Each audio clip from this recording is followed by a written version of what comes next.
chaque prise de parole, il y aura quelqu'un de la coopération agricole. Tu sais s'il y a quelqu'un qui va venir nous donner le coup Aucune idée. C'est comme ça, on y va. Bon,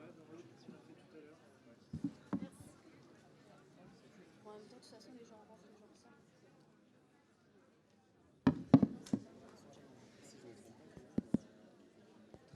Vous avez travaillé sur le projet dans le passé? En fait, ton projet, on a mis un prix sur mon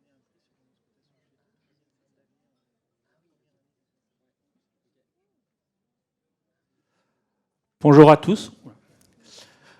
Ravi de présenter et d'animer cette table ronde stratégique sur l'agriculture et les changements climatiques qui y sont associés, parce que c'est le sujet aujourd'hui qui va être quand même, je pense, important par rapport à vous et les questions que vous posez en tant que consommateur plus que professionnel. Je suis Sylvain Zaffaroni, je suis le fondateur de Pour Honorer Demain, qui accompagne les entreprises à aider à se reconstruire pour faire face effectivement aux nouvelles crises qui apparaissent depuis quelques années et celles qui vont arriver. La table ronde tourne autour de agriculture et alimentation. Quel arbitrage prioritaire? Donc c'est très très large, on ne pourra pas traiter en 1 heure tous les sujets sur l'agriculture et l'alimentation. Donc on va commencer avec un tour de table et puis quelques questions que je poserai à mes invités. Et puis ensuite, vous aurez la possibilité effectivement de rebondir et n'hésitez pas à poser des questions sur les sujets d'expertise que nous avons autour de la table. Voilà. Je te laisse commencer, peut-être, comme tu es le plus loin. Vas-y. Bonjour à toutes et à tous. Enchanté, je suis Olivier Hérol et je travaille pour Pure Projet. Alors Pure Projet, qu'est-ce que c'est? Pure Projet, c'est une société qui a été fondée en 2008 par Tristan Lecomte, par ailleurs fondateur de la marque de commerce équitable Alter Eco. Et cette société est née d'un double constat de part et d'autre de la chaîne de valeur. D'un côté, les producteurs qui avaient un réel besoin d'être accompagnés financièrement sur un certain nombre de sujets, que ce soit leur propre transition, que ce soit, dépendant de là où ils sont, les aider pour gagner voilà, un niveau de vie décent, etc. Et puis de l'autre côté de la chaîne de valeur, des entreprises de plus en plus enclines à financer et à vouloir participer dans des projets vertueux pour voilà, contrebalancer un peu l'empreinte qu'elles ont sur l'environnement.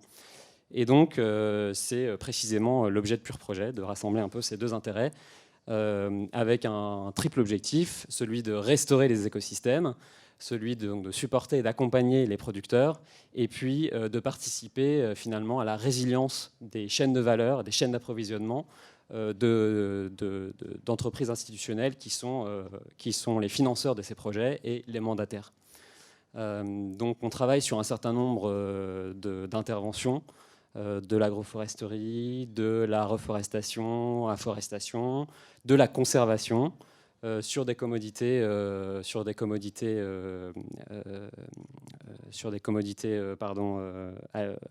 alimentaires, des commodités agricoles, merci, des commodités agricoles, mais aussi des commodités animales, végétales, et puis en ce qui concerne la conservation, donc de la conservation de forêts évidemment, mais aussi d'écosystèmes marins, comme les coraux ou les mangroves. Donc on a aujourd'hui à peu près 40 projets actifs dans 30 pays dans le monde, donc en milieu tempéré, en milieu tropical, donc on est assez diversifié.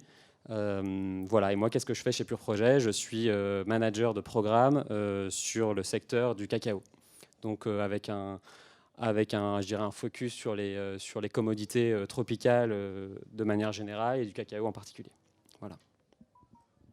Bonjour à tous, donc, je m'appelle Anaïs Galen, je suis responsable RSE sur les filières végétaux et ingrédients du groupe Labéry Fine Food.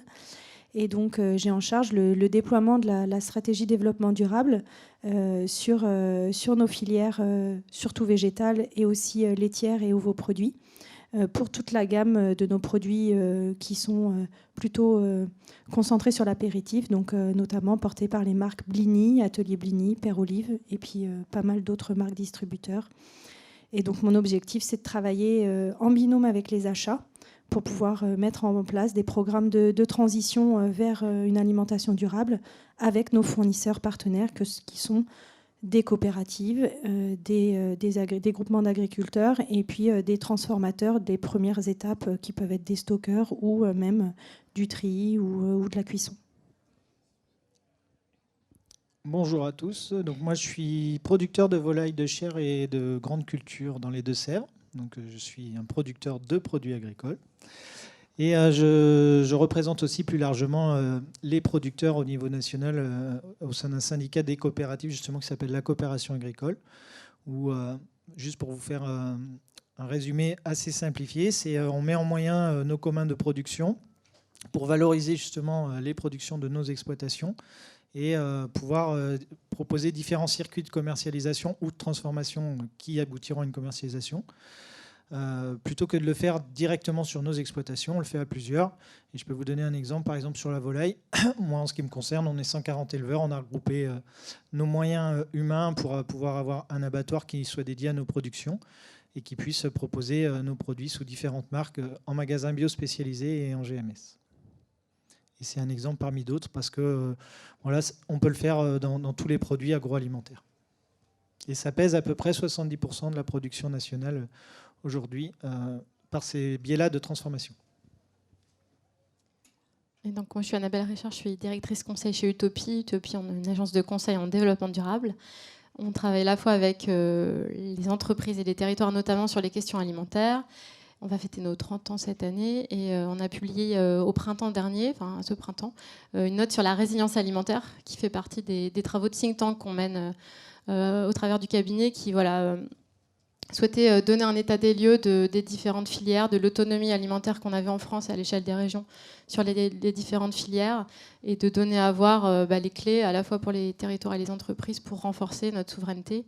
Mais on en parlera tout à l'heure, donc je m'arrête là. Parfait, merci. Avant de commencer, déjà, merci d'être là parce qu'il est tard. Le sujet est important. Je voulais juste vous faire un petit sondage dans la salle par rapport à votre rôle aujourd'hui de consommateur. Vous oubliez votre côté professionnel. Ceux qui sont inquiets peuvent lever la main sur ce qu'ils vont consommer dans les années à venir. Bon, voilà, on va avoir des sujets alors à évoquer. Commençons. On va commencer par un sujet un peu plus large, mais j'aimerais bien avoir votre avis sur quels sont, à votre avis, les sentiments des consommateurs actuellement face à cette alimentation qui change, qu'elle soit forcée ou subie. Peut-être tu veux rebondir tout de suite sur le sujet ? Oui, je peux commencer. C'est des choses qu'on mettait en exergue notamment dans la note, c'est que on a l'impression qu'à la fois, il y a eu la crise du Covid, il y a eu ensuite la crise ukrainienne qui a mis en lumière la forte dépendance énergétique de notre alimentation. Cet été, on a eu une période de forte sécheresse qui a encore mis à mal de nouvelles cultures. On a le sentiment que des choses qui étaient plutôt des tendances, des signaux faibles sur le pouvoir du local ou l'empreinte climatique typiquement de notre alimentation sont des sujets qui depuis un an se sont accélérés. Ça rejoint des travaux qui étaient en cours au côté territoire sur les stratégies alimentaires, donc on ne part pas de zéro non plus, mais ça cristallise plein de tensions qui sont à l'œuvre. Et nous, ce qu'on mettait en avant dans nos rapports et qu'on dit toujours, c'est qu'il y a plein de points de fragilité de notre système alimentaire, la dépendance énergétique, le mitage foncier, le renouvellement de la population agricole qui est inquiétant, des dépendances énergétiques qu'on voit plus ou moins bien, et puis ce qu'on mettait aussi dans la note, c'était la forte dépendance à des filières très concentrées, très lointaines, sur des produits qu'on a pourtant chez nous, typiquement la filière céréalière qui est presque excédentaire à l'échelle française. On exporte la quasi-totalité de notre production, on n'a plus que 25% in fine d'autonomie. Donc voilà, je pense que ça a concrétisé des choses qui sont sous les radars depuis plusieurs années et qui vont s'accélérer. Je passe la parole. Oui, je peux rebondir sur ce que Anaïs. tu viens de dire. On note aussi que les consommateurs sont de plus en plus perdus face à la multitude de critères qu'ils doivent intégrer dans leur acte d'achat. Entre eux, un produit bon pour la santé, un produit bon pour la planète, un produit qui fasse fonctionner le réseau local. Et donc, il y a un vrai travail pour moi de la filière, des professionnels, pour pouvoir proposer les bons produits, les bonnes offres, en intégrant cette multitude d'enjeux dans son offre pour pouvoir justement aider le consommateur à s'y retrouver. Donc on a vraiment ce rôle-là pour pouvoir justement l'aider, l'accompagner dans cette orientation. Et dans un contexte inflationniste, on se dit que c'est encore plus dur. Il y a un vrai challenge parce que clairement, le consommateur aujourd'hui se pose la question entre comment est-ce que je fais pour prendre en compte ma responsabilité de citoyen, mais en même temps, je dois répondre à mes problématiques du quotidien financières de fin de mois. Donc c'est tout l'enjeu de s'orienter vers des démarches de plus en plus durables et équitables, mais en ne perdant pas de vue les besoins très opérationnels des consommateurs. Moi, je veux bien rebondir aussi, avec un petit paradoxe quand même quand on parle du consommateur, c'est qu'il y en a plusieurs. Et que parfois les décisions qu'ils prennent d'aller dans la direction d'un acte de consommation ou de changer de direction ne sont pas forcément à mettre en corrélation avec notre acte, nous, de production. Je donne un exemple. Voilà, pour faire une huile de tournesol qu'on a vu un petit peu abandonnée dans certains rayons, il faut au moins 1 an de production, le temps de semer la graine, que ça pousse et que ce soit transformé. Il faut même 18 mois jusqu'à la fin de la transformation. Donc voilà, on peut créer une pénurie si on n'a pas suffisamment anticipé justement qu'il allait y avoir un besoin et que tout à coup, parce qu'on supposait qu'il allait y avoir un manque, tout le monde allait se jeter sur les stocks et que ça allait créer encore plus le manque. Et on le voit sur l'ensemble des produits agroalimentaires. En fait, aujourd'hui, c'est difficile, 1 an à l'avance, d'anticiper les réactions des consommateurs qui vont nous donner, nous, en tant que producteurs, pour autant, le go d'aller sur une filière ou de développer tel ou tel autre produit. Et c'est vraiment très complexe à régler. On pourrait le voir avec la multitude des labels qu'il y a, les labels rouges en France, le bio, des labels sans pesticides, comme vous l'avez dit, enfin tous ces étiquetages. Si on ne part pas dans la bonne direction, si nous, en tant que producteurs, on ne fait pas le bon choix de mettre la bonne graine qui va correspondre à un cahier des charges et qui va correspondre à la fin, au final, à un produit que le consommateur est prêt à acheter, on se plante. Et on n'a pas, en tant que producteur, je le redis, la capacité économique à se planter trop souvent, parce qu'on est quand même payé au juste prix et parfois même à peine assez. Donc tout ça, ça rend l'équation très complexe. Et il faudrait déjà qu'on puisse avoir un lien fort justement avec cette capacité du consommateur, et on va monter les circuits courts parce que ça permet d'y répondre. C'est-à-dire que le consommateur, à l'avance, il commence à dire quel va être son besoin, ou en tout cas c'est plus direct, ça va plus vite.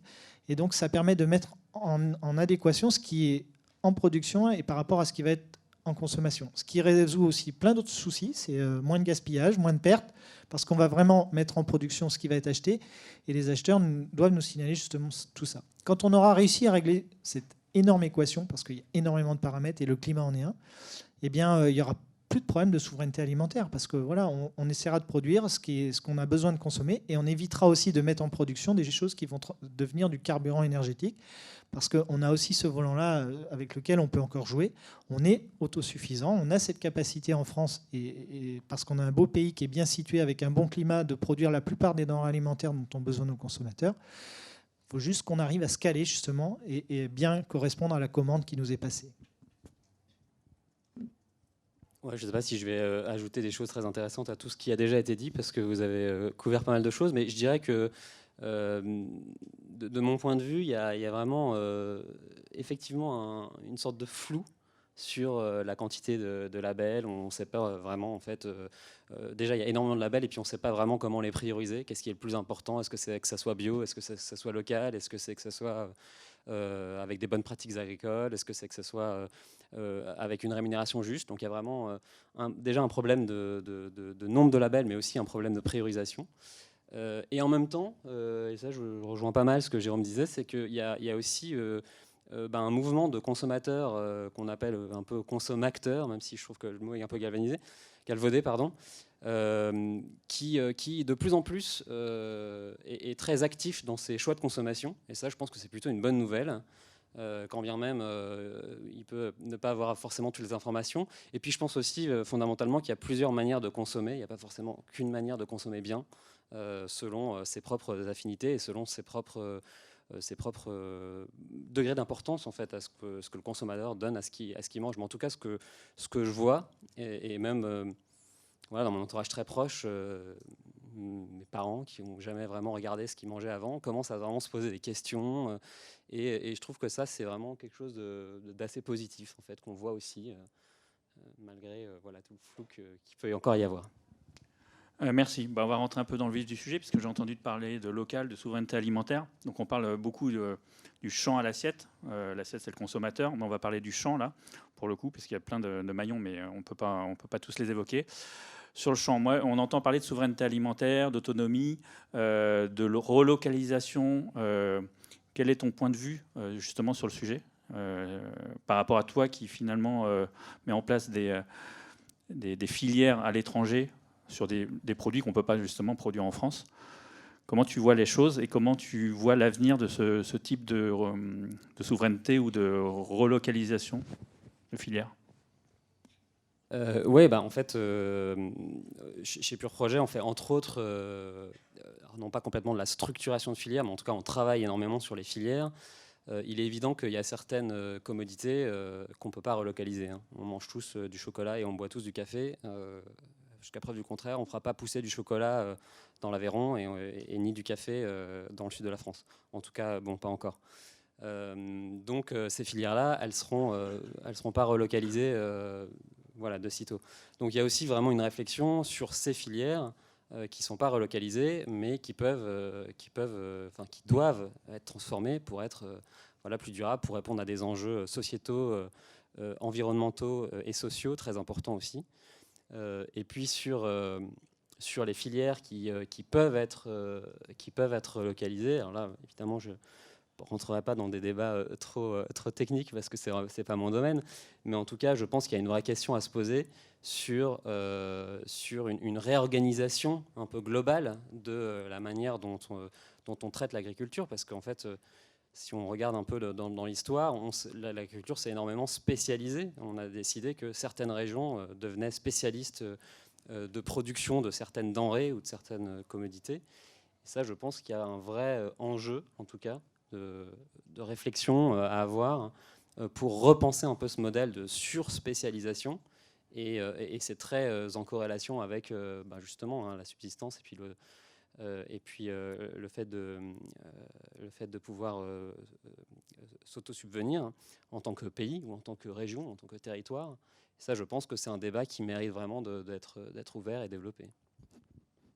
Anaïs, tu veux rebondir là-dessus par rapport aux filières que vous Oui. accompagnez? Oui, là on a beaucoup parlé des consommateurs, mais nous on est pertinemment convaincus que l'industriel de l'agroalimentaire a aussi son rôle à jouer pour justement changer de modèle. Donc là on a un petit peu touché du doigt ce sujet-là qui est comment est-ce qu'on change notre manière de travailler en étant moins en silo, seul dans notre filière, parce que justement, de toute façon, l'agriculteur, au niveau des productions végétales, travaille en rotation, donc sur plusieurs variétés et plusieurs espèces cultivées. Donc comment est-ce que nous, on arrive à travailler à l'échelle d'un territoire avec une ou plusieurs coopératives, avec d'autres intervenants de l'agroalimentaire pour pouvoir vraiment engager des démarches durables, mais qui soient vraiment aussi économiquement viables. Comment est-ce qu'on arrive à recruter des agriculteurs qui sont engagés dans la transition et qui portent les mêmes valeurs que nous, mais comment est-ce qu'on arrive à vraiment construire un écosystème d'acteurs qui ont les mêmes objectifs et qui vont faire que le programme de transition il va être aussi viable pour l'agriculteur qu'il n'est pas lui tout seul à porter ce risque de changement de pratique. Et donc ce sujet de travail en écosystème d'acteurs, pour moi, il est super important. Et par rapport à ce qu'on vient de dire sur les attentes des consommateurs, où on peut dire qu'ils sont potentiellement un peu perdus, on a aussi ce rôle, quand on a des marques leaders, d'aller au-delà des attentes consommateurs, de prendre en compte aussi les attentes de l'ensemble de la société. On peut avoir des consommateurs qui sont un petit peu plus engagés que d'autres, qui vont nous pousser, mais on peut avoir aussi des ONG ou d'autres mondes du public. Et comment est-ce qu'on fait pour réussir à se regrouper, travailler sur l'intelligence collective pour pouvoir trouver des solutions qui sont beaucoup plus pérennes et beaucoup plus viables à l'échelle de plusieurs filières. Merci. La collaboration, la solidarité est un élément clé effectivement de la réussite de la transition alimentaire. Et je peux peut-être rebondir. Enfin, tu peux peut-être rebondir sur la notion de coopérative, puisque c'est aussi un sujet qui est en France qui est assez intéressant. Oui, c'est peut-être expliquer ce que c'est qu'une coopérative agricole et une coopérative à la base, c'est quelque chose d'assez simple. C'est au moins 4 agriculteurs qui décident de mettre en commun une partie de leur production ou leurs moyens de production. D'ailleurs, ça peut être du matériel. Ça s'appelle une CUMA, une coopérative d'utilisation du matériel agricole, où ils décident de mettre ça en commun. Il faut être au moins 4, un président, un trésorier et puis 2 autres membres. Et après, l'objectif, c'est de faire une économie, donc soit de valoriser à plusieurs et de le vendre. Et ça peut être une petite coopérative à 4 et ça peut être une très grande coopérative. Moi, je suis administrateur de Terrena. C'est une coopérative où on est 15 000 adhérents et on a 12 000 salariés. Donc, c'est une autre échelle. Pour autant, sans agriculteurs, il n'y a pas de coopérative. Voilà, il y a un conseil d'administration, ça fonctionne, je vais vous résumer, c'est un peu comme une association. mais on se voit régulièrement et puis on a des objectifs financiers et on peut décider de monter des filières. Alors, la valorisation du tournesol en huile d'olive, ça peut être aussi des produits carnés, du bovin. Enfin, à Terrena, on fait toute la gamme de produits carnés, bovins, ovins, caprins, porcins. On est dans le lait, on est dans la volaille de chair. Enfin voilà, ça peut être très large. Et puis ça peut aussi être très spécialisé. Il y a des coopératives qui font que de l'huile d'olive. Donc elles font que la récolte d'olives. Elles se diversifient un petit peu maintenant avec le changement climatique. Ils se lancent dans l'amande sur cette zone-là. Enfin voilà, mais c'est aussi des choses qui sont à l'échelle d'un territoire qui peuvent être cohérentes.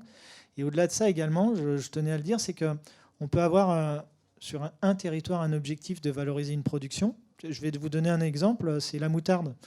Bah oui, mais ils étaient sur leur territoire trop climatiquement dépendants et puis du coup, il n'y a pas eu assez de graines et ça pose des problèmes pour faire de la moutarde pour tous les Français.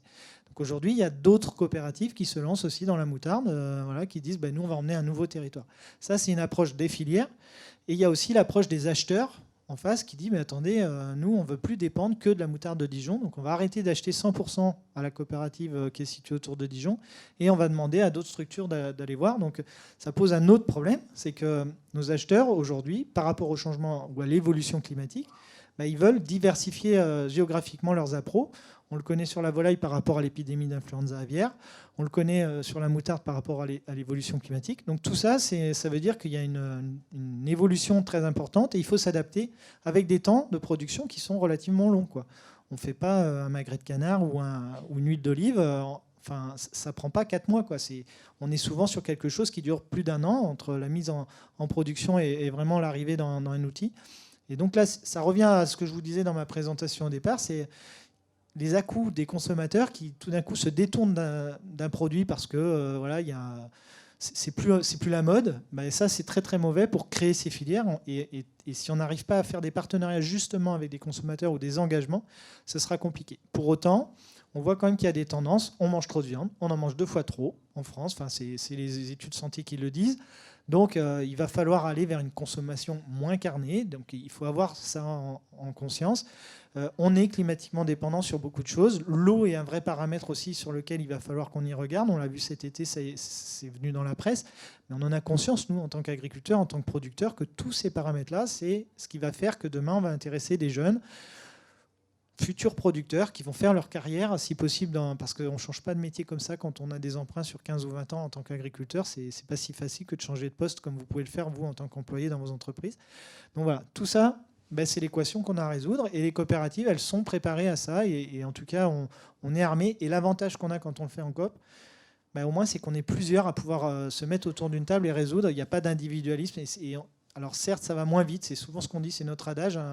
Ensemble, on va beaucoup plus loin, mais on va moins vite. Donc voilà. Mais les filières, c'est ça, et il ne faut pas oublier. Et là, je regrette un peu sur ce salon, il n'y a pas beaucoup de producteurs, il n'y a pas beaucoup de producteurs de denrées agroalimentaires, alors que la base du durable, quand même, c'est quand même la production agroalimentaire. On voit plein de gens qui vous vendent du carbone, on voit plein de gens qui vous disent qu'ils vont vous faire des économies sur le transport, sur les emballages, etc. C'est super, mais juste quand même, je vous rappelle que 80% de la problématique carbone, elle est liée à la production elle-même de denrées agroalimentaires. Donc, en fait, vous regardez ici, sur ce salon, j'ai l'impression qu'on regarde sur tous les 20 autres pourcents et qu'on veut se cacher un petit peu les yeux sur ce qui se passe sur les 80%. Mais pour autant, on a des solutions et elles sont importantes et elles devront être partagées avec vous. Et ce lien-là, je ne le sens pas encore aujourd'hui, c'est pas assez mature. Je vais rebondir sur la localisation. Sur quoi rebondir Plutôt sur la relocalisation de filières et peut-être les rapports avec les pouvoirs publics ou oui, tout à par fait. rapport, qui ont un rôle à jouer aussi sur oui, en ce tout cas sur cette question de la coopération et de la construction de filières locales, la conviction qui est partagée, c'est que au niveau territorial, il y a des capacités des pouvoirs publics pour faire de la planification foncière, du développement économique, de l'animation des acteurs. Côté entreprise, on sent qu'il y a une prise de conscience des entreprises de leur chaîne de valeur amont. où on a maintenant des équipes achats qui sont plus sensibilisées à l'origine des produits, à l'exposition climatique de certaines cultures, à la valeur du local aussi dans le produit final. Et donc on sent qu'on voit émerger, mais je trouve que c'est insuffisant aujourd'hui, des coopérations publiques-privées où la collectivité va garder son rôle de planificateur, de vision très macro des filières. Et ce qu'on montrait dans l'étude qu'on a faite, c'est qu'on serait en capacité, aujourd'hui on a une autonomie régionale de 35%, on pourrait être à peu près autonome à 100% sur l'ensemble des régions, à quelques exceptions près. Si on regarde l'ensemble des filières du champ à l'assiette, avec la phase de transformation évidemment, mais derrière il y a l'enjeu de réarbitrer des filières qui sont aujourd'hui excédentaires, ou alors qui seraient suffisantes mais qui sont exportées. Et à l'inverse, des filières qui sont en faiblesse, les fruits et légumes, on a une autonomie d'à peine 25%, la pêche également. Donc il y a ce travail presque de rééquilibrage du modèle alimentaire qui peut être piloté par la collectivité. Après, l'innovation industrielle, la coopération, là c'est vraiment plus du ressort de l'entreprise. Et on a des exemples, par exemple, dans la note qu'on avait publiée, on avait pas mal travaillé avec Sodexo, qui a une position intéressante parce que c'est la restauration collective, donc ils maîtrisent l'étape consommateur final, même si c'est une alimentation imposée aux cantines scolaires, mais où il y a eu un vrai travail de réintroduction de la filière blé dur en Ile-de-France, blé dur bio en Ile-de-France, qui est une filière assez fragile.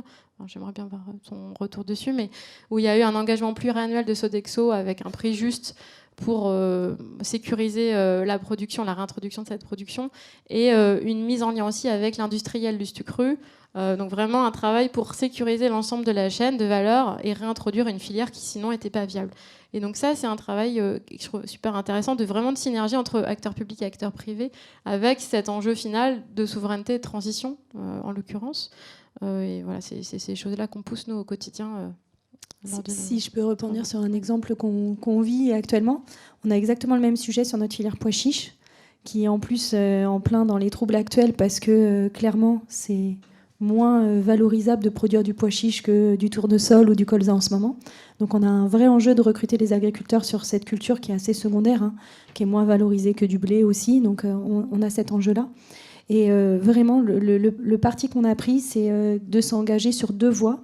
D'une, de s'aligner sur le programme agroécologique que l'on souhaite déployer à l'échelle de cette filière, mais de coporter cet engagement-là en construisant avec la coopérative et les agriculteurs une démarche de commerce équitable pour pouvoir justement assurer une pérennité, une viabilité économique aux agriculteurs, et de financer l'expertise, l'accompagnement technique par un organisme externe, mais aussi le surcoût associé aux nouvelles pratiques quand on est dans des périodes de transition.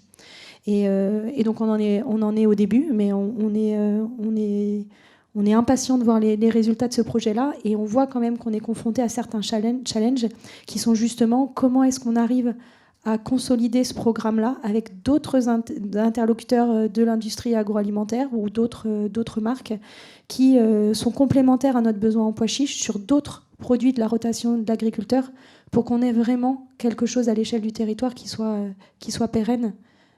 Et que l'agriculteur s'y retrouve pas que pour une de ses cultures en rotation, mais pour l'ensemble de son exploitation. Et pour moi, c'est vraiment le challenge de demain, c'est comment est-ce qu'on arrive à mettre en place les bons écosystèmes pour trouver des solutions qui sont pérennes à l'échelle de l'ensemble des maillons. Vraiment qu'on ait ce bon partage de la valeur et ce portage du risque de changement de modèle par l'ensemble du collectif. Vas-y. Ouais, non, vraiment pour boucler la boucle, parce que je suis quand même très content d'entendre ça de la bouche de Anaïs, parce que je pense que c'est vraiment l'enjeu. Et c'est aussi la difficulté qu'on voit en réalité dans ces projets qu'on appelle des projets de filière. On travaille évidemment avec les producteurs qui sont en amont de la chaîne, avec des intermédiaires et puis avec les marques. Et c'est précisément ce qu'on essaye de développer et ce qu'on essaye d'animer, c'est qu'il y a vraiment des intérêts convergents de ces trois types d'acteurs. Et effectivement, quand on réfléchit non pas en monoculture, mais à l'échelle de la rotation, puisque c'est de ça dont on parle, il y a vraiment un modèle qui est à développer, qui est à mon avis à consolider, Alors je suis vraiment très content d'entendre par exemple que c'est vraiment un enjeu et puis une volonté d'un groupe comme la mairie. C'est malheureusement encore pas trop le cas pour beaucoup de gens, mais il y a aussi cet enjeu de collaboration. Et là, peut-être trouver des pistes de pré-compétitivité, parce que si les groupes ont des spécificités qui rentrent dans la sphère compétitive, et ça, on le comprend très bien, mais il y a tout un aspect pré-compétitif qui est extrêmement important à développer par exemple, typiquement quand on travaille sur l'échelle de la rotation, quoi. Comment on peut travailler avec ce même agriculteur qui va avoir 3-4 cultures sur une rotation. Donc ça veut dire 3-4 intermédiaires et ça veut dire peut-être une multitude de clients derrière. Comment on réunit tout ce monde-là pour créer un projet cohérent qui ait du sens pour chacun de ces parties et qui est surtout, pour le coup, une gouvernance forte, parce que c'est vraiment un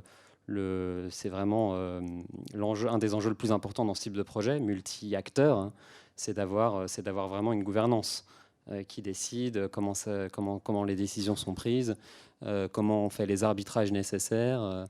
On a quelques projets un peu pilotes comme ça chez nous, mais c'est vraiment une grosse tendance qu'on voit dans le secteur à développer dans les années qui arrivent. Merci. Alors ce qui est important déjà à retenir, enfin pour moi, ce qui est essentiel, c'est qu'on parle du temps des saisons. C'est vrai qu'on n'est pas sur un logiciel qui peut avoir une version X parce qu'on a un problème. Toute la transition alimentaire en France est liée, et dans le monde est liée à des saisons. C'est-à-dire qu'on ne peut pas changer du jour au lendemain. Et ça, c'est très important. Et je rebondirai par rapport au réchauffement climatique. J'ai entendu dire qu'on n'aurait plus de blé en dessous de la Loire dans 20 ans et que le sorgho allait le remplacer. Voilà, des choses comme ça, qu'il y aurait de la vigne en Haute-France. Est-ce que c'est des sujets sur lesquels, en tant que coopérative, en tant qu'industriel, ou associatif, vous réfléchissez à ces sujets-là à 20 ans? Est-ce que vous êtes déjà, ou alors vous êtes vraiment dans votre quotidien déjà suffisamment Alors non, je pense que c'est l'enjeu de tous, hein. C'est comment est-ce qu'on assure justement une activité pérenne sur le long terme, alors qu'on est confronté aujourd'hui dans notre quotidien sur le court terme à beaucoup de challenges. Donc c'est difficile de se garder du temps pour travailler sur ces sujets-là et d'engager surtout les acteurs pour pouvoir travailler sur ces sujets. Mais encore une fois, hein, on parle de collectif. Hein. C'est comment est-ce qu'on trouve des solutions à l'échelle de plusieurs filières, comment est-ce qu'on fait des expérimentations sur des nouvelles variétés, par exemple, comme de plus en plus de coopératives nous proposent de faire des expérimentations sur de la cacahuète, des choses qu'on n'a pas du tout... On n'avait pas en tête il y a 5 ans.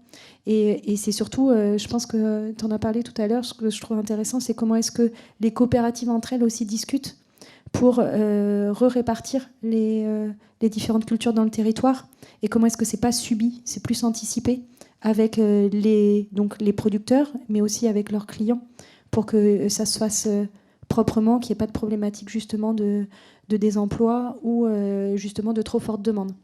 Et je rejoins l'enjeu, en tout cas d'un industriel, c'est de ne pas rester dépendant d'un territoire, parce qu'on le voit, on ne peut pas anticiper des problématiques climatiques, mais c'est comment est-ce qu'on soutient aussi nos coopératives historiques dans le maintien de l'emploi dans ces régions-là. Donc c'est comment est-ce qu'on réfléchit ensemble aux nouvelles cultures en ayant ces contraintes-là où nos recettes, on ne peut pas les changer non plus tous les 4 matins.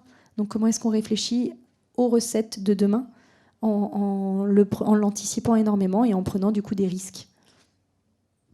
Alors moi, je souhaiterais l'exemple du blé. Hein, c'est un mauvais exemple, hein, parce qu'on en fait au Maroc du blé, dans des climats qui sont beaucoup plus chauds et secs que les nôtres. Donc voilà, c'est juste que c'est pas les mêmes variétés et c'est pas non plus les mêmes rendements.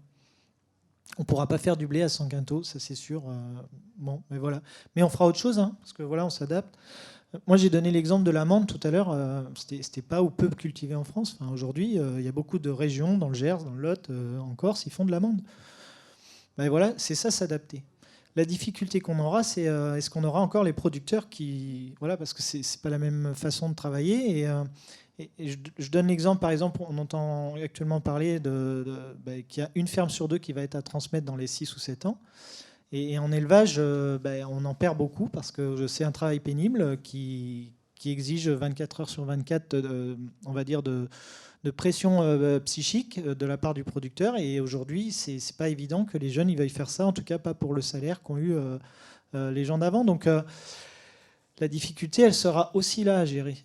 Donc je ne suis peut-être pas très rassurant. Et par rapport à tous ceux qui avaient levé la main tout à l'heure et qui étaient inquiets, ça va peut-être vous inquiéter. Mais en même temps, je vous rappelle qu'il faudra manger moins de viande. Donc peut-être qu'il y aura moins d'éleveurs, mais que comme il faudra manger moins de viande, finalement, l'équation, elle va un petit peu se résoudre par rapport à ça. Oui, il y aura un peu de tout ça en fait. Enfin, il n'y a pas une direction, je ne vais pas vous donner un cap précis. Voilà, ça va être plein de paramètres et c'est bien à nous, les professionnels, à la fois producteurs, les transformateurs et les structures qui vont s'organiser autour pour vous apporter des produits en rayon, de résoudre cette équation et on va y arriver, quoi. Enfin, voilà, c'est le but. Peut-être qu'on sera importateur de nouveaux produits qu'on produisait autrefois avant, mais on sera exportateur d'autres choses. Sur notre territoire, on aura toujours cette capacité à produire. Voilà. Ça, on a des structures, on a un territoire qui est magnifique et en capacité de produire. Avec de la photosynthèse et beaucoup de soleil, ça produira encore plus de choses. Parce que la base de la vie, c'est ça quand même, il ne faut pas l'oublier. Il faut de l'eau, il faut du soleil. En France, pour l'instant, on a tout ça. Mais on le gère mal. Donc il faut arriver à le gérer comme il faut et être en adéquation justement avec vos attentes. Voilà. Donc, pas de café à Marseille, encore, pas tout de suite. Parlons de végétal-animal. Moi, je voudrais aussi qu'on évoque un peu la dualité qu'il y a en ce moment sur plein de sujets, qui est relayée à la fois par les médias, par les pouvoirs publics, et puis par finalement les discours de famille. Animal versus végétal, agroécologie versus intensif, parce qu'il faudra nourrir plus de monde. Quelles sont vos positions par rapport à ces sujets où, à chaque fois, c'est un peu dans les extrêmes? Et c'est difficile pour un consommateur, finalement, d'y voir clair. Est-ce qu'il y aura une solution, ou les deux, ou des solutions qui vont se marier et qui vont permettre cette transition alimentaire? Je commence.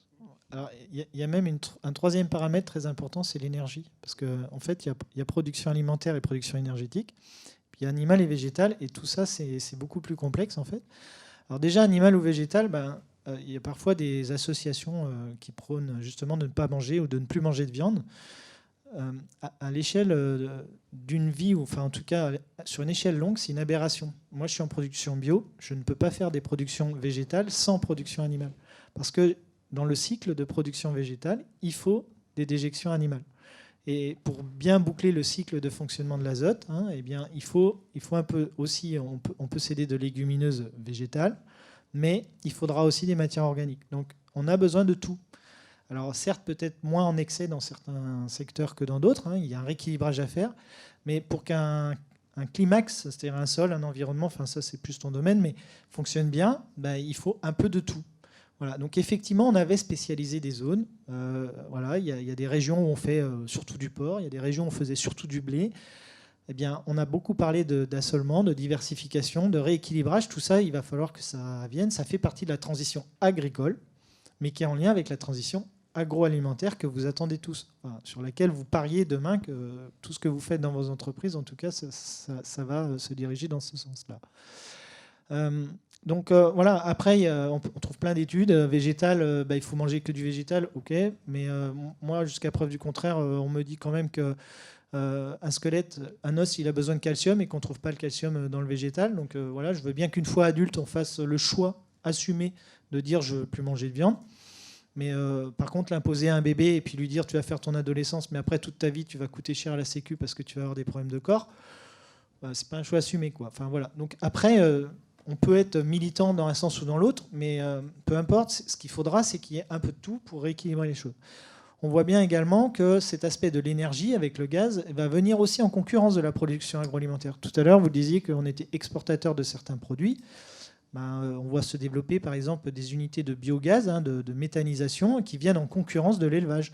Et aujourd'hui, un producteur, quand il a le choix entre se lever tous les matins pour aller traire ses vaches ou se lever que 5 jours sur 7, mais faire de la méthanisation, qui est le même boulot, c'est nourrir une panse pour un animal ou nourrir une panse qui fait du biogaz, c'est exactement le même travail, il est aussi technique, il est aussi complexe, il faut le même matériel, mais il y a un boulot où il faut se lever que 5 jours sur 7, et puis l'autre, c'est 7 jours sur 7, quoi. Et donc on voit bien qu'il y aura des choix à faire aussi pour la production. Et aujourd'hui, on est presque mieux rémunéré à faire du biogaz qu'à faire du lait. Et ça, c'est un non-sens, parce que voilà, à un moment donné, on a besoin quand même de produire notre alimentation, mais c'est comme ça. Actuellement, en tout cas, les producteurs de lait ne sont pas suffisamment payés, eu égard à celui qui fait du gaz avec une exploitation similaire. C'est des choix qui ont été faits, qui sont difficiles aujourd'hui quand on est dans un monde où on commence à parler de pénurie de beurre ou de gaz. Voilà, c'est de quel côté je bascule, parce que sur une même exploitation, à cause d'une élévation de température, comme il s'est produit cet été en Bretagne, il y a un manque de pluie, on a le choix entre nourrir un méthaniseur ou nourrir une vache. On voit bien la direction que ça prend, et on voit bien aussi qu'on n'attire pas des jeunes à faire du lait et à se lever tous les matins pour aller nourrir des animaux. Donc c'est très très complexe, on n'a pas la réponse. Maintenant, c'est bien le prix que le consommateur paiera sur le produit qui guidera, que ce soit d'ailleurs le gaz ou le lait, je ne juge pas, je vous laisse réfléchir, mais qui guidera les choix politiques et aussi assumés par les producteurs qui seront faits, parce que je vous le redis, quand on investit pour s'installer en tant qu'agriculteur, c'est au moins pour 10 ou 15 ans, parce que c'est des investissements lourds, longs, avec des retours sur investissement qui sont relativement longs aussi. Donc voilà, on ne fait pas le pari de dire je vais m'installer, je vais acheter un cheptel pour 5 ans, quoi. Et puis après, je ferai peut-être autre chose. Ça ne marche pas comme ça. Enfin, en général, on ne réussit pas, quoi. Voilà. Donc c'est beaucoup plus complexe que ces simples deux oppositions entre animal et végétal. Peut-être rebondir sur la notion d'agroécologie, agroforesterie, par rapport à l'intensif, les rendements absolument. Et la philosophie qu'il y a derrière. Oui, absolument. C'est vrai que je rejoins un peu Géraud en pensant que on aime bien le tout ou rien, hein. Puis c'est aussi un peu l'objet du débat, ça crée le débat, ça simplifie le débat exactement. Je pense que c'est effectivement des problèmes complexes, et à problème complexe, il n'y a pas de solution forcément simple ou aussi directe que ça. Et puis je pense aussi que ça revient à poser vraiment la question d'un changement de comportement qui est aussi un sujet dont tu parlais et qui peut être un peu l'éléphant dans la salle, et que ce changement de comportement, on raisonnera pas à isopérimètre, on raisonnera pas à isocomportement en fait. Un peu. On devra penser le monde de demain sans les réflexes du monde d'hier quelque part. Et donc il y a un certain nombre d'arbitrages qui vont se faire relativement naturellement ou relativement plus ou moins imposés à nous.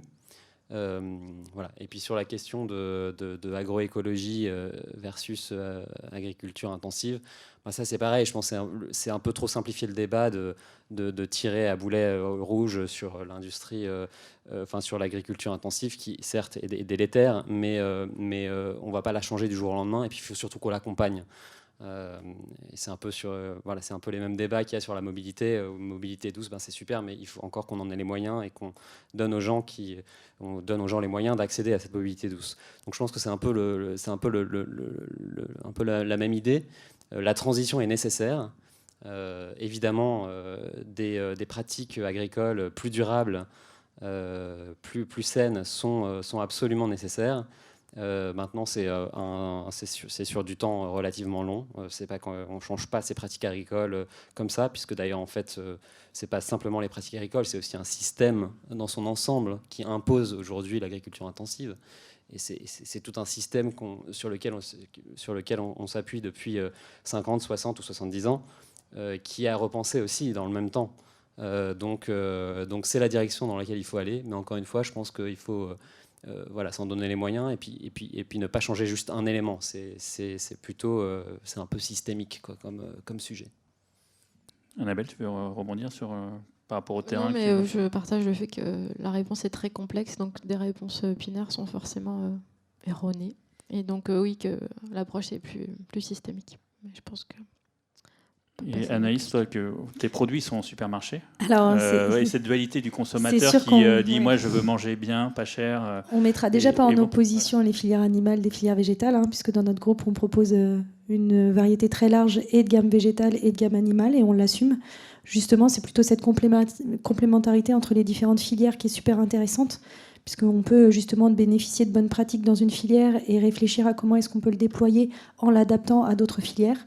On a ce sujet de toute façon pour les filières animales, elles ont besoin d'apport végétal pour l'alimentation, mais de la même manière, les productions végétales, comme tu viens de le dire, elles ont besoin d'apports nutritifs animaux pour pouvoir enrichir la terre. Donc ce que je trouve hyper intéressant, c'est comment est-ce qu'on réfléchit de manière beaucoup plus écosystémique et comment est-ce qu'on assume après d'avoir l'ensemble de cette variété qui est aussi une richesse de notre pays, après potentiellement par contre en ajustant les répartitions pour être dans un équilibre beaucoup plus durable et viable à l'échelle de notre groupe et à l'échelle après des filières et des coopératives. Donc c'est quelque chose qu'on peut complètement assumer.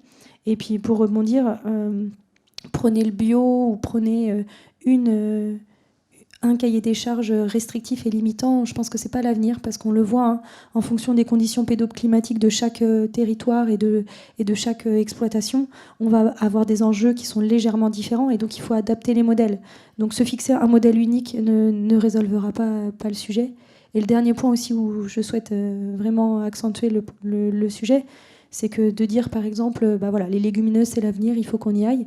Bien sûr c'est un sujet, mais tout le monde ne va pas changer son alimentation en ne consommant que des légumineuses. Ce ne serait pas viable déjà pour la santé des consommateurs et pas viable non plus pour nos territoires. Donc c'est plutôt comment est-ce qu'on réfléchit de manière constructive et pertinente sur voilà, les bonnes implantations de bonnes cultures dans les territoires et qui fassent un écho et qui tiennent la route aussi au niveau du bol alimentaire durable de nos consommateurs. Merci. On a quelques minutes pour répondre à certaines questions. Est-ce que je pense qu'il n'y a pas de micro, donc il va falloir le... Ah si, c'est bon. Merci.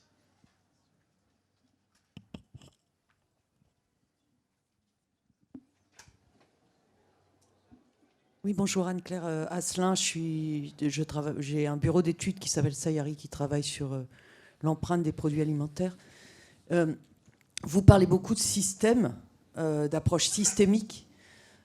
Quelle est votre opinion de l'affichage environnemental des produits, qui est aujourd'hui un projet porté par l'État français et d'ailleurs la Commission européenne, chacun avec leur angle d'attaque? Quelle position avez-vous par rapport à cette approche produit, du coup, sachant que vous parlez système beaucoup plus que produit?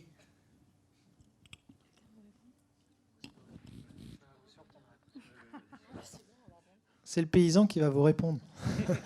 Ils y réfléchissent à la réponse. Non, moi, j'ai vraiment une position. Alors, ok, moi, il n'y a pas de problème. L'analyse de cycle de vie, elle a quand même un défaut, c'est que sur ces paramètres, on ne regarde pas tout. Ce n'est pas une approche systémique. Donc, en fait, vous cachez un œil et vous faites une loi sur un truc qui est moitié vrai, moitié pas vrai, quoi. Et il y a, je suis sûr, plein de cabinets dans cette salle qui sont missionnés pour faire des analyses de cycle de vie, pour sortir des scorings environnementaux tels que l'ADEME a demandé de le faire avec son EcoScore, qui, je le rappelle d'ailleurs, pour l'instant est encore en projet. D'ailleurs, ils l'ont présenté à leur comité des partenaires début juillet. Hein. Il y a plein de calculateurs qui vont sortir derrière. J'en profite pour dire qu'en parallèle, il y avait quand même les producteurs bio qui avaient demandé à l'ITAB de faire un calcul à partir d'une autre méthode. Donc, ils ont sorti le Planet Score. Et en corrigeant justement les défauts des analyses de cycle de vie, ils sortent sur un scoring qui permet vraiment d'avoir quelque chose de différent. Alors je ne dis pas que c'est le meilleur des modèles, je dis juste qu'au moins ils sont capables de comparer un œuf label rouge avec un œuf pondu par une poule en cage qui n'a jamais vu le soleil. Ça ne va pas sortir la même note. Demandez à l'ADEME de vous scorer les différents œufs qu'on trouve en supermarché, ils vous sortent tous la même lettre. Donc il y a quand même un problème en tant que consommateur. Comment s'y retrouver si demain, à partir d'un calculateur, que ce soit un œuf bio, un œuf label rouge ou un œuf classique, on a la même note? Là, on l'avait noté, ça, on l'avait informé l'ADEME, que plus les modèles ils étaient extensifs et plus ils sortaient mal notés, parce que tout simplement, ils divisaient les kilos produits en utilisant les mètres carrés utilisés. Donc quand on élève des bovins en extensif, on utilise des prairies, des surfaces même sur les flancs de montagne. Donc voilà, donc forcément la division elle n'est pas bonne si on ne corrige pas le fait que derrière ça amène d'autres bienfaits. Et donc ok, ça peut être un bon repère de dire à un client, vous allez consommer ou par votre acte d'achat vous allez acheter quelque chose et vous allez tout de suite par votre acte d'achat voir quel va être l'impact de ce produit-là sur la planète. D'ailleurs, ça permettrait en France d'effacer tous les autres labels quasiment. Parce que le vrai acte, en fait, c'est est-ce que je consomme bien d'abord pour ma santé? C'est souvent d'ailleurs pour ça qu'il y a des gens qui viennent au bio. Est-ce que c'est pour le goût? C'est pour ça qu'ils avaient choisi le label rouge. Mais avant tout, aujourd'hui, ce qui devient prégnant, et surtout chez les jeunes, c'est pour ma planète, quoi. Quand on les interroge, les 18-24 ans, c'est avant tout leur acte de consommation. Il va sur des produits de meilleure qualité parce qu'ils veulent faire un effort sur la planète. Donc on voit bien que cette nouvelle génération, si elle s'intéresse à ça, il va falloir répondre à ces questions. Et quand on lui montre l'éco-score de l'ADEME, qui montre juste un scoring de A à E, mais qui ne différencie pas en intra-catégorie justement ce que c'est, Il y a des trous dans la raquette. L'ADEME le reconnaît d'ailleurs. Ils ne savent pas comment le corriger. L'ITAB a sorti le Planet Score, ils l'ont corrigé, mais les consommateurs européens, les ONG qui se sont engagés dedans, leur ont dit mais attendez, c'est pas suffisant de mettre un score. Parce que nous, on veut savoir s'il y a des antibiotiques dedans ou s'il y a des pesticides, donc il faut mettre un onglet pesticides. On veut savoir si le produit il a un impact sur la biodiversité ou pas, il faut un onglet biodiversité. On veut savoir si ça a un impact sur le climat, il faut un onglet climat. Donc ça a été complété. Et en fait, le logo, il dit tout aujourd'hui. Enfin, leur calculateur, pour l'instant, il dit tout. Il a certainement besoin d'être amélioré, mais l'Europe, justement, est en train de regarder ça de très près, parce qu'il y a une troisième proposition qui est faite au niveau européen sur le scoring environnemental. Et comme vous l'avez dit, c'est un projet européen avant tout. Donc, il va falloir qu'on harmonise l'ensemble des consommateurs européens. Donc, c'est bien les élus européens qui vont devoir faire un choix et aller sur un système plutôt qu'un autre. Mais attention de ne pas choisir le mauvais calculateur, parce que ça n'aurait plus de sens. On perdrait encore plus tous les consommateurs qui levaient le doigt tout à l'heure et qui étaient inquiets, seraient encore plus paumés de ne pas comprendre pourquoi, avec cette chose qui a été rendue obligatoire par une loi, derrière, ça aboutit à des incohérences et que ça ne résoudra jamais le problème de l'équilibre de notre planète. Je vous rappelle juste qu'on en consomme 1,75 par an actuellement, alors qu'on n'en a qu'une. Donc on vit à crédit depuis 1971 et tous les ans, la date elle se rapproche. Et c'est le vrai enjeu durable, quoi. Enfin, vous l'avez devant vous, mais c'est ça le vrai enjeu, quoi. Et tout cela sur la table, on doit travailler pour développer nos filières pour améliorer ces points-là, quoi. Merci. Peut-être poser une autre question. La réponse était claire. Merci beaucoup. Moi, je me demandais, parce que vous avez beaucoup parlé de souveraineté alimentaire française, donc de souveraineté nationale, du fait que les régions en France, en fait, pour l'instant, on est capable de produire ce dont on a besoin, etc. Mais du coup, selon vous, ce serait quoi les principaux enjeux et peut-être principales solutions à l'échelle planétaire? Parce qu'on ne peut pas parler de climat sans parler du monde entier. Il n'y a plus de frontières et ni d'alimentation et de nourrir le monde de demain sans parler des gens partout sur Terre. Donc, c'est quoi, en tant qu'industriel, en tant qu'association, en tant que les enjeux sur lesquels vous pouvez avoir des leviers ou des freins pour répondre à ces questions d'une manière globale? Je peux répondre en tout cas au titre de mon groupe. Ce qui est sûr, c'est qu'on n'a pas que des matières premières d'origine française. Donc bien sûr que ces enjeux de durabilité, mais aussi de respect de conditions de travail, de juste répartition de la valeur, il faut qu'on les attaque aussi sur nos autres filières. On le fait par exemple sur notre filière avocat, où on travaille sur une origine particulière, sur un pilote. On est sur les mêmes enjeux, on peut en avoir d'autres. On peut avoir des grosses problématiques, par exemple, de sensibilisation à la biodiversité, qui est peut-être avec un petit peu de retard par rapport au sujet discuté en France. La problématique supplémentaire est qu'on a cet éloignement physique qui fait qu'on ne peut pas mettre tout le monde autour de la table de manière physique. Donc c'est comment est-ce qu'on trouve aussi les bonnes organisations qui nous accompagnent, celles qui sont expertes sur le terrain, qui ont les bons réseaux pour pouvoir justement concrétiser des ambitions et des projets. Et ça, pour nous, c'est hyper important. Autant on peut être très proactif sur nos filières françaises, on peut se déplacer, on peut aller voir les coopératives, on peut voir les agriculteurs, pour éviter d'avoir un impact carbone trop fort et se déplacer toutes les semaines en avion et aller voir nos coopératives amont ou nos fournisseurs amont. On a vraiment ce sujet de comment est-ce qu'on trouve un interlocuteur fiable qui partage les mêmes valeurs que nous et qui a la même volonté de transformer les filières. Et après, pour rebondir, c'est toujours ce sujet d'écosystème. Comment est-ce qu'on trouve d'autres acteurs sur cette filière-là, sur la filière avocat, qui ne sont pas obligatoirement dans l'industrie agroalimentaire, ça peut être dans le cosmétique, ça peut être dans la distribution aussi directement ou dans d'autres pays. Et comment est-ce qu'on s'aligne sur ce qu'est un avocat responsable et durable. Et après, comment est-ce qu'on met en place le bon projet avec les bons soutiens techniques, financiers, pour pouvoir rendre crédible et viablement, économiquement viable ces projets-là. Tu veux rebondir par rapport à... Peut-être juste sur un point, je ne vais pas répéter ce que tu as dit ou sur lequel je suis tout à fait en ligne, mais peut-être sur les filières, pour le coup, tropicales, enfin, qui ne peuvent pas être remises sur le territoire national. Je pense que là, il y a un enjeu qui est très fort. C'est au-delà de l'aspect purement environnemental, c'est l'aspect social. C'est quelque chose qui n'est pas forcément aussi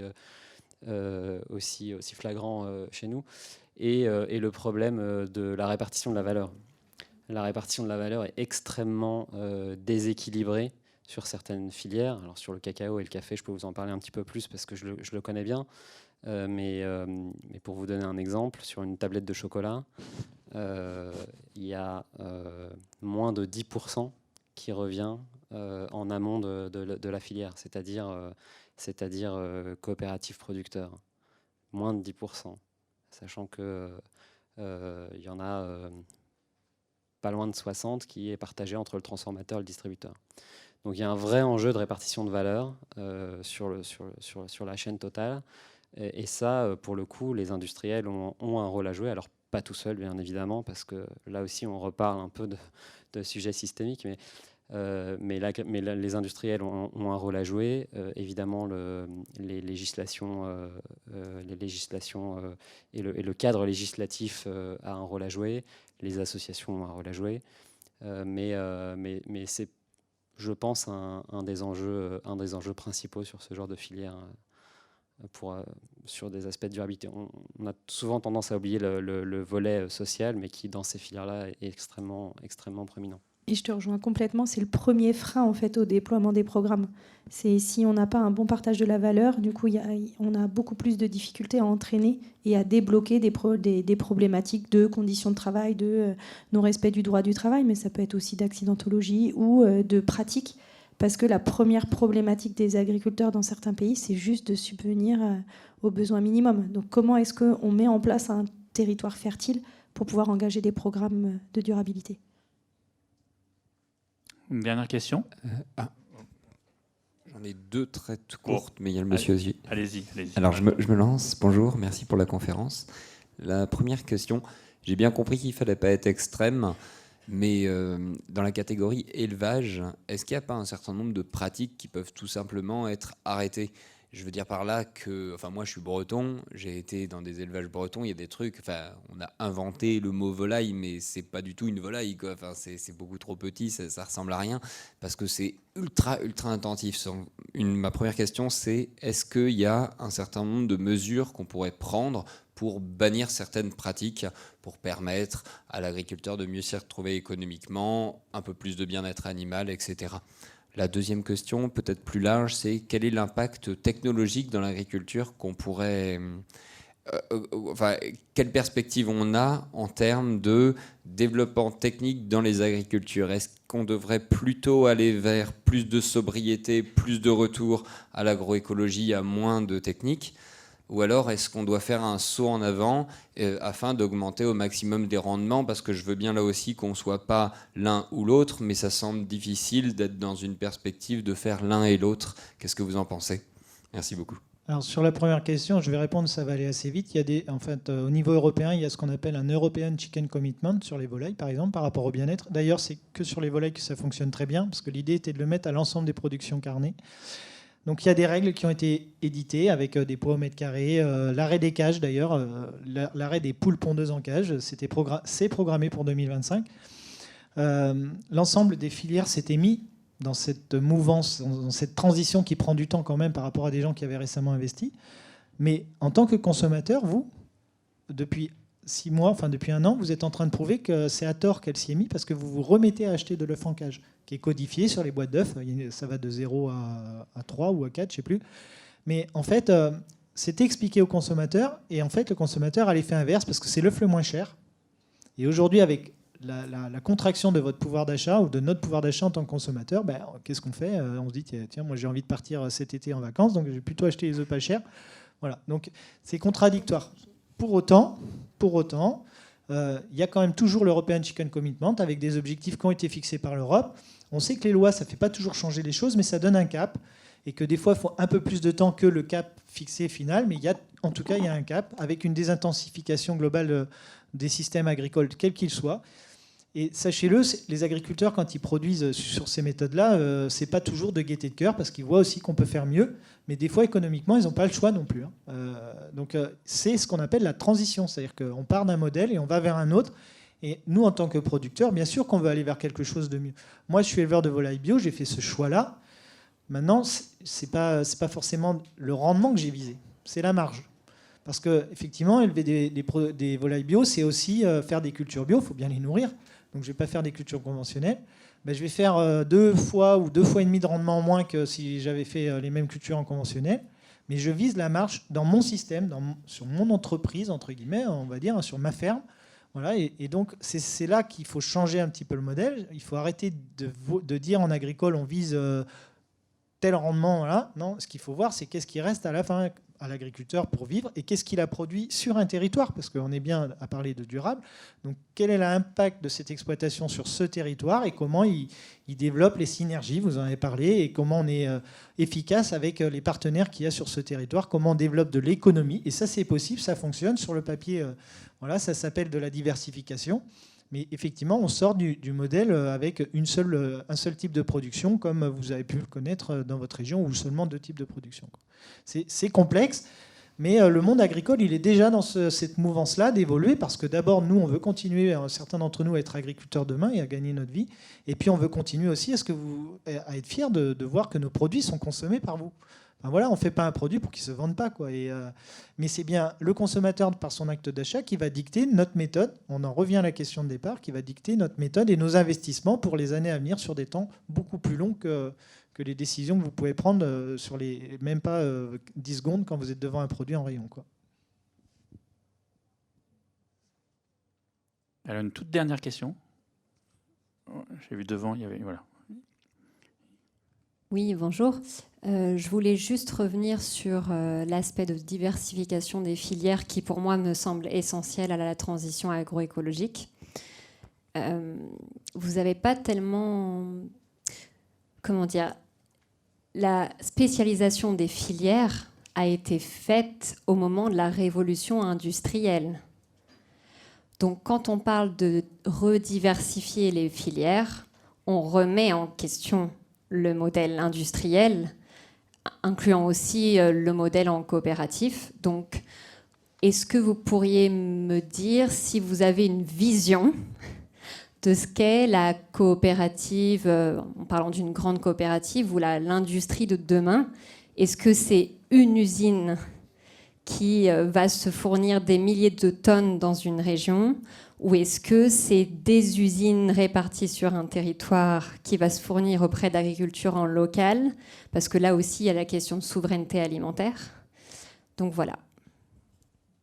Ouais, pour ma part, c'est un vrai sujet. C'est comment est-ce qu'on ramène de la complexité saine dans le milieu industriel. On peut reprendre le modèle de la biodiversité, mais c'est comment est-ce qu'on ne se spécialise pas dans une seule filière en étant peut-être hyper performant sur cette filière-là, mais s'il y a le moindre grain de sable dans le rouage, on peut détruire une zone d'emploi très très forte. Donc c'est comment est-ce qu'on ramène de la complexité saine, comment est-ce qu'on réfléchit sur des plans directeurs industriels long terme, comment est-ce qu'on amène de la complémentarité entre nos différentes usines, comment est-ce qu'on regarde justement ces problématiques de réduction du risque sur nos chaînes d'approvisionnement, comment est-ce qu'on augmente la part d'ingrédients différents pour ne pas être dépendant d'une zone, d'une origine ou d'une variété. Ce sont les sujets en effet majeurs du monde industriel de demain.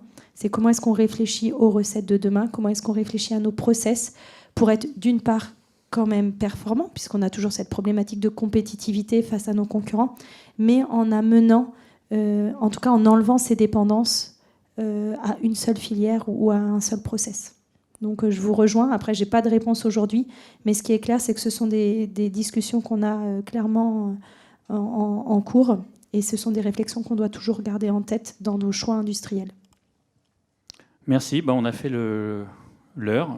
Merci beaucoup. Je voudrais qu'on applaudisse parce que... Voilà. Dans l'agriculture et l'industrie agroalimentaire, moi, ça fait 5 ans que, en tant que consommateur averti, je vais sur le terrain, je rencontre des usines.